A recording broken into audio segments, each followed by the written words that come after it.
আজকে 15 ডিসেম্বর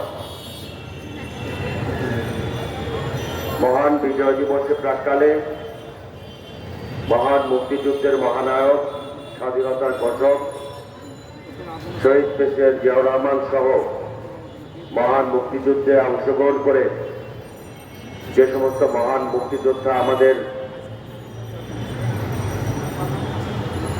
বীর সৈনিকরা শাহাদাত বরণ করেছেন, তাদের আত্মার মাগফিরাত কামনা করছি।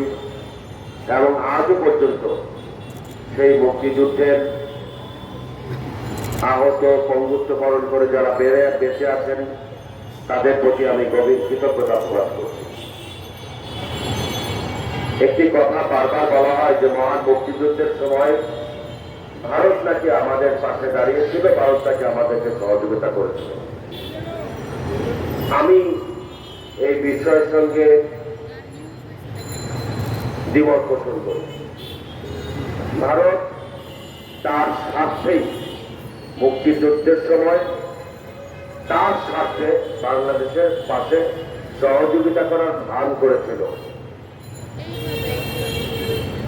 কারণ ভারত তাদের প্রয়োজনে বাংলাদেশকে ব্যবহার করতে পারবে, তাদের করদ রাজ্য হিসেবে বাংলাদেশকে ব্যবহার করতে পারবে, বাংলাদেশের অর্থনীতিকে তারা নিয়ন্ত্রণ করতে পারবে, বাংলাদেশের মানুষকে তাদের একটি পুতুল সরকার প্রতিষ্ঠা করার মধ্য দিয়ে বাংলাদেশকে তারা দখল না করলেও বাংলাদেশকে তাদের মতো করে ব্যবহার করতে পারবে।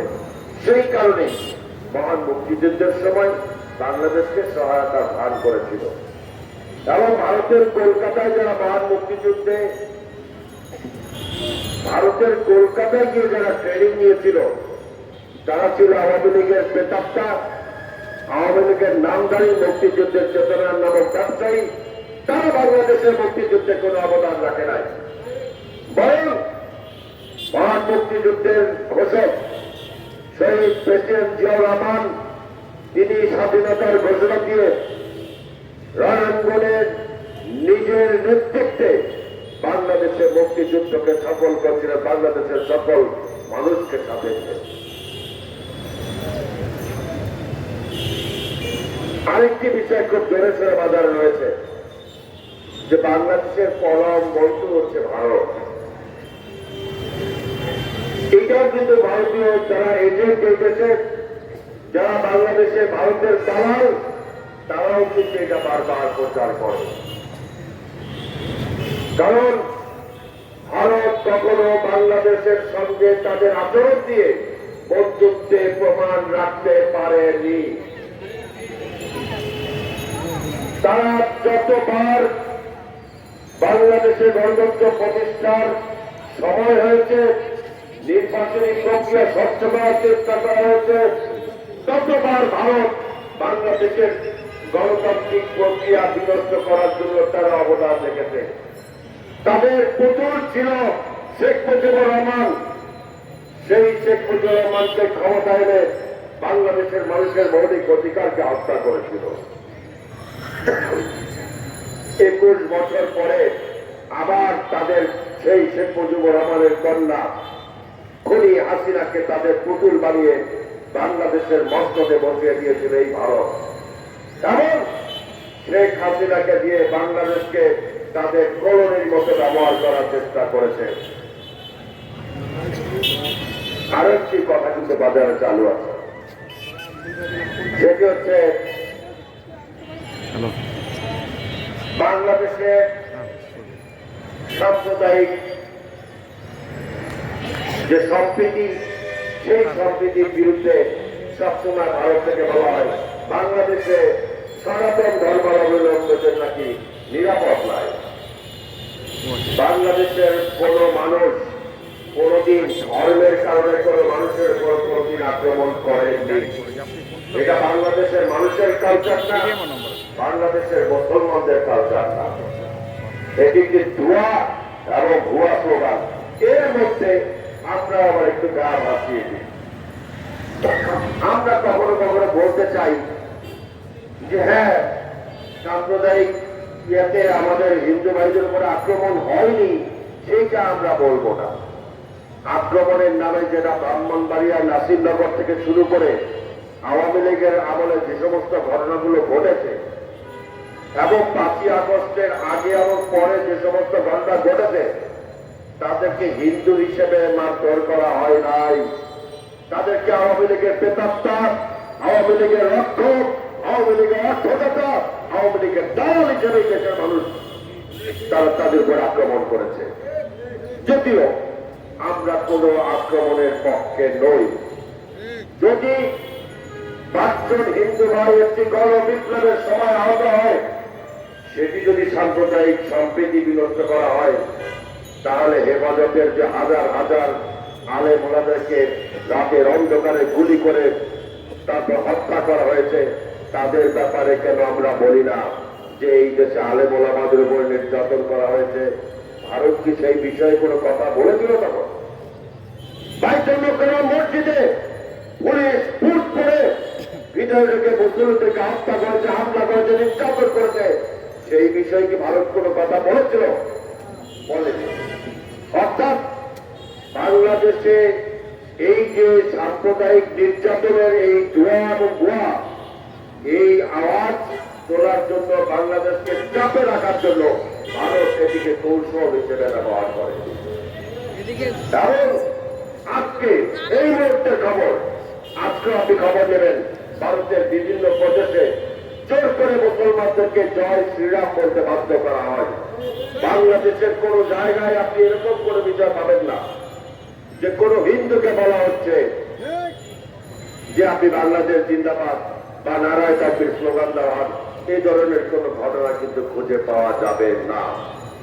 অতএব ভারতের এই প্রচার, বিশেষ করে 5ই আগস্টের পরে তাদের দালাল পুতুল সরকারের বিদায় নেওয়ার পরে ভারত পরিকল্পিতভাবে ভারতের মিডিয়া এবং ভারতের সরকার বাংলাদেশের বিরুদ্ধে অপপ্রচার চালাচ্ছে। এই অপপ্রচারের মোকাবেলায় এবং কতিপয় ভারতের কিছু পাতি নেতা বিভিন্ন ধরনের হুমকি ধমকি দিয়েছিল। ভারতের সরকারের পক্ষ থেকে কতিপয় হুমকি দেওয়া হয়েছিল, বাংলাদেশের হাই কমিশন আক্রমণ করা হয়েছে। আর ভারতের কলকাতার মমতা দি তিনি বললেন বাংলাদেশে জাতিসংঘের সৈন্য পাঠানো উচিত। আরে একটি দেশের হাই কমিশন, তাকে পাহারা দেওয়ার দায়িত্ব তো সেই দেশের সরকারের। সেই হাই কমিশন পাহারা দেওয়ার ব্যর্থতার দায় ভারতের পাঠানোর কথা ছিল জাতিসংঘের সৈন্য। কারণ তারা সেই দেশের হাই কমিশনকে জেনেভার কনভেনশন অনুযায়ী তাদের যে দায়িত্ব, সেই দায়িত্ব পালনে তারা ব্যর্থ হয়েছে। সরকারি বন্ধুগণ, বাংলাদেশের মানুষ বাংলাদেশের স্বাধীনতা সার্বভৌমত্ব ব্যাপারে এক এবং অভিন্ন, তারা ঐক্যবদ্ধ। মাননীয় প্রধান উপদেষ্টা ডক্টর মোহাম্মদ ইউনূস তিনি যে জাতীয় ঐক্যের ডাক দিয়েছেন, সেই জাতীয় ঐক্যের ডাকে আপনারা দেখেছেন যে একটি ঐতিহাসিক চিত্রের মধ্য দিয়ে, এই ঐতিহাসিক ছবির মধ্য দিয়ে এই দেশের সকল রাজনৈতিক দল, ছাত্র জনতা, আলেম সমাজ সকলেই ঐক্যবদ্ধ ভারতের আগ্রাসনের বিরুদ্ধে। ভারতীয় আগ্রাসনের বিরুদ্ধে কোন দ্বিমত থাকার কোন সুযোগ নাই। বাংলাদেশের স্বাধীনতা সার্বভৌমত্বের করতে কোন দ্বিমত করার সুযোগ নেই। আমরা মাননীয় প্রধান উপদেষ্টাকে ধন্যবাদ জানাই, অভিনন্দন জানাই, যিনি এই জাতীয় ঐক্যের মাধ্যমে বাংলাদেশের মানুষকে ঐক্যবদ্ধ করেছেন। সর্বশেষ বক্তব্য, নির্বাচন নিয়ে অনেকেই অনেক কথা বলি। প্রয়োজনীয় সংস্কার করে তারপর নির্বাচন দিতে হবে, অমুকটা করে তারপর নির্বাচন দিতে হবে।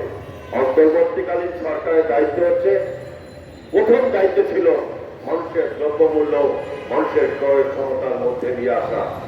কিন্তু দুঃখজনক হল সত্য, অন্তর্বর্তীকালীন সরকার গত 4 মাসে সাধারণ মানুষের দ্রব্যমূল্যের নাগালের মধ্যে আনার পরিবর্তে তারা সিন্ডিকেট, আওয়ামী লীগের গড়ে তোলা সিন্ডিকেট আনতে ব্যর্থ হয়েছে এবং মানুষের দ্রব্য মূল্য এখনো নিয়ন্ত্রণে আসে নাই।